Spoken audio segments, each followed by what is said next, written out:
Hello and welcome to my channel. In this video, I'm going to show you how to calculate age by years, months, and days using Microsoft SQL Server. This tutorial has been created by Wally Pons on May 2025. I am a SQL Server DBA with over 25 years of experience in the field. I'm also an IT engineer, writer, instructor, consultant, and founding partner for Data Group of PBSoft. For a quick contact, you may visit my website at datagroup.com, or you can send me an email to wpons@datagroup.com. Now, let's go see the script. As you can see on my screen, the main portion of the script is the declared portion. The declared portion has 6 variables, the main one being DOB, which is a datetime variable. This is where we're going to pass on the date of birth of the person. The rest of the variables are for calculation purposes. Now, we have to use the keyword set in order to pass the value. We're going to pass 1990 April 21st.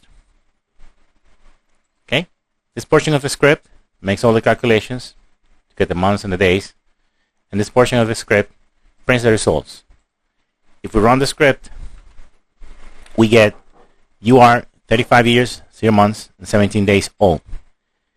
This is because today is May 8th, 2025, and the person was born 1990, April 21st.